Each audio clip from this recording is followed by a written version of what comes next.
Welcome back to Metroid II: Return of Samus. We're in the second major area at this point, and we've got some goodies. Last time we ran around here and got the Varia suit, we got the Wave Beam.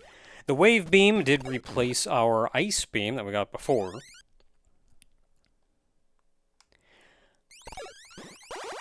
The Wave Beam does appear to be notably more powerful. At least against these enemies. Maybe it's good against, like, armored enemies or something. Which means my first thought is, hey, you know what? Maybe I should go use it against that guy. What was armored?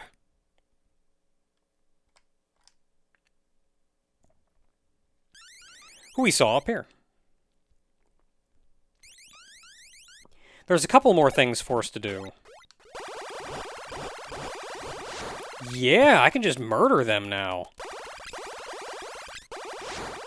So Wave Beam, pierces through walls and enemy armor.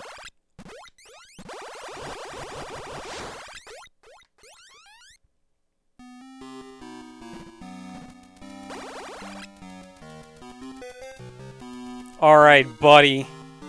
What do you got for me?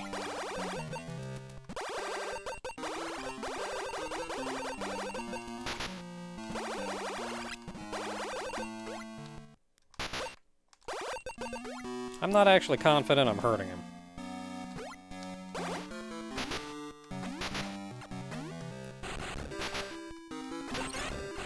Oh, you have to use bombs? What BS?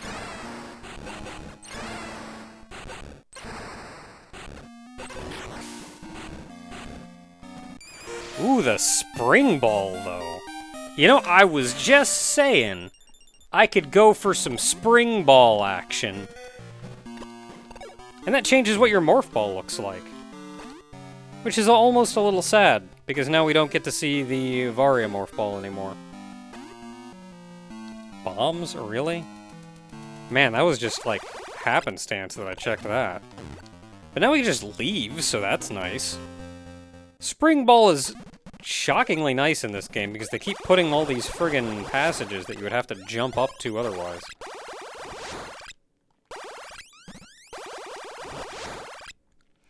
Okay, so off the side of this wall, if you go down, you will eventually find a... Ooh.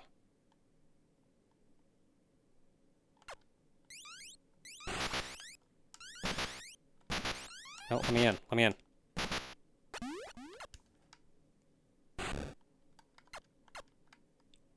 Really? Nothing? Hey, we got in.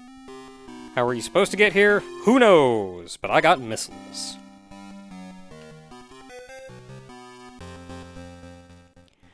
So what else do we have? We got our spring ball, we got our missiles. We've done pretty much everything inside the main building, as well as in the little passage underneath it. There is still one thing left for us that we need to go look at. Oh, they just wanted you to come approach this from the bottom, I guess.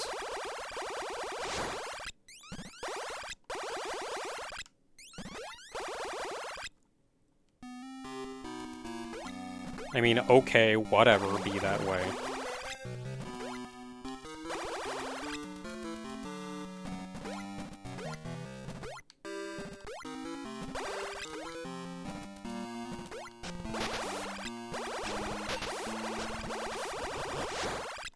Really? I can duck under that? Cool.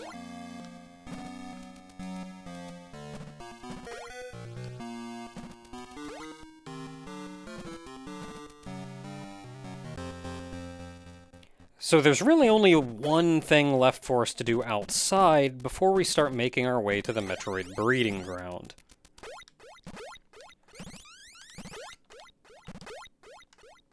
Spike's up there. So we may be best off going inside. There's just a short passage going up inside. Takes a little higher. This is now on the far side of the... Like I mentioned, there was kind of a big cavern. There's always kind of a big cavern area with a kind of a building in the middle. So this is a cave on the far end of that cavern.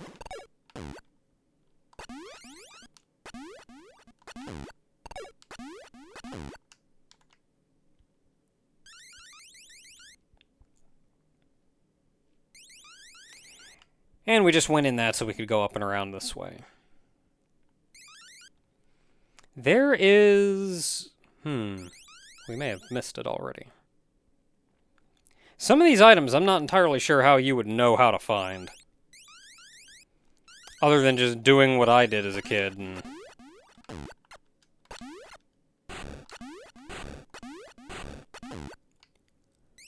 just lay bombs the entire stretch of the ceiling and hope you find something eventually.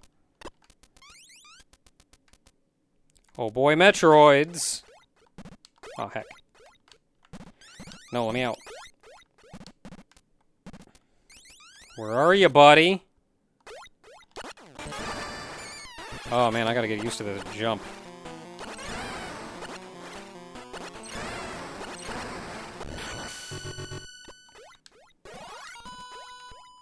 Ah.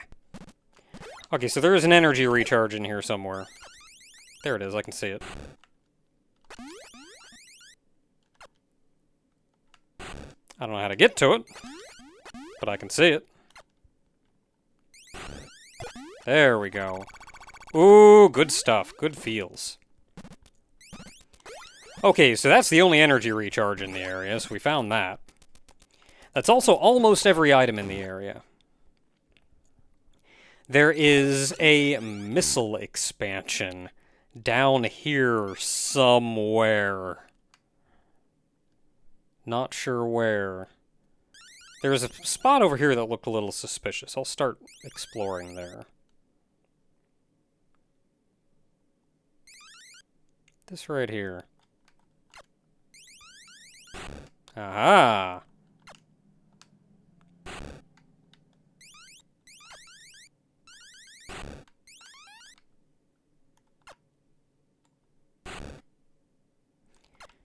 Ah, and there's the passage. So that passage probably leads to missile.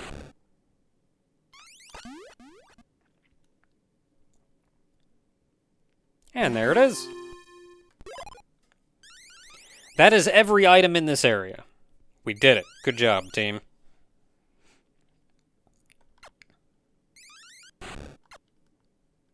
Look how a lot of blocks don't respawn once they leave the screen. I suppose that's another limitation of the system. That's probably a lot of information to have to keep in memory, is the state of every block. So it's much easier to simply keep everything not on screen in the RAM of the game.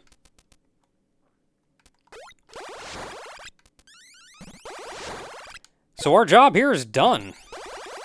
I'm just gonna fall down. Because this is just a big old chasm that goes straight down. Probably into lava, so that's gonna hurt when I hit the bottom. Nope. And we enter the Metroid breeding grounds. Man, what a feeling these places have. Well, I don't need the health.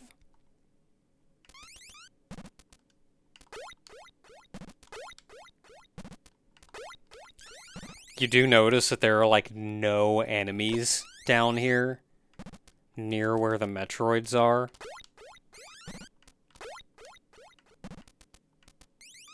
Hey, buddy. Oh, you're different.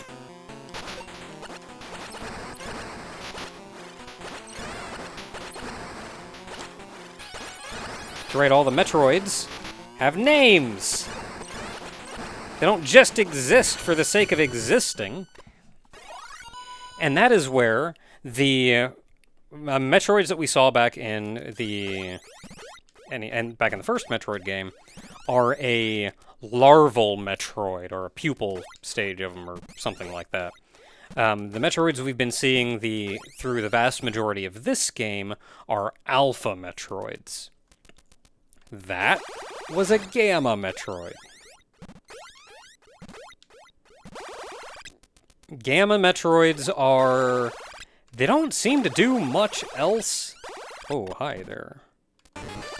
We're just another alpha. Alphas are kind of a joke once you have some firepower behind you. Which makes sense. They're the first Metroid.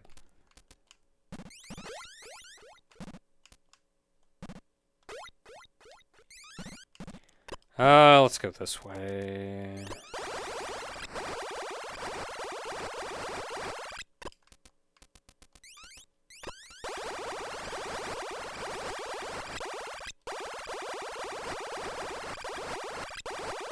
Hello, friend.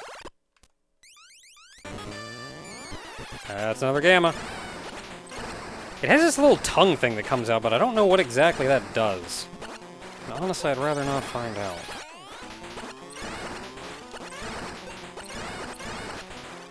Ooh, I'm short on missiles.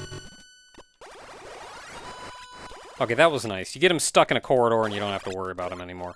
Energy recharge, not that we're missing a lot. I am short on missiles, though. I hope I have enough missiles for the remaining Metroid.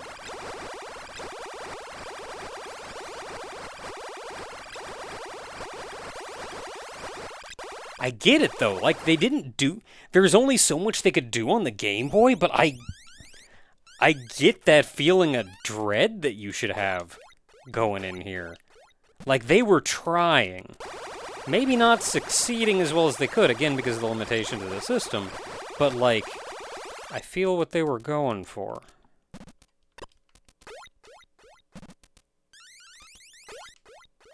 Okay, Metroid buddy. Where are you? There you are. Gotta wake him up.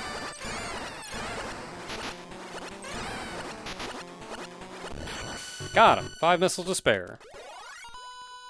So there's another room after him, but I don't think there's anything in there. Why is this room here? There's our rumbles. Ooh, you can shoot that stuff? Cool.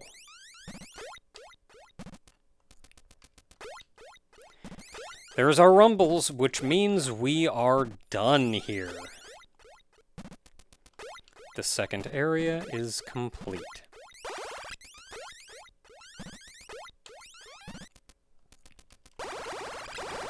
So we're just going to make our way back. I'm going to fight my way back to a save point. Should be relatively easy. I have plenty of health. I may want to look around for a missile recharge somewhere. But otherwise, we are ready. We are ready to step up and move to the next area.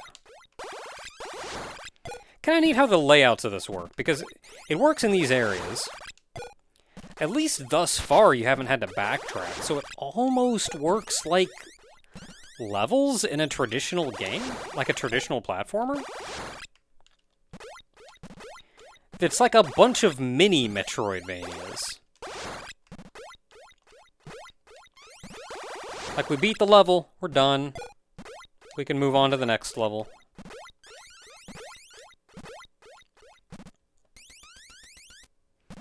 Admittedly, doing this doesn't quite feel Metroidvania enough.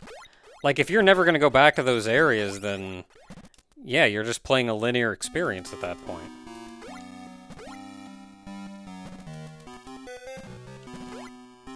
It feels less Metroidvania. Feels like a bunch of little Metroidvanias. Even the NES Metroid had you backtracking a bunch. There was perhaps a little too much freedom in the NES Metroid. But, alas. Here, I will say until next time, everyone, we've completed Area 2. On to Area 3.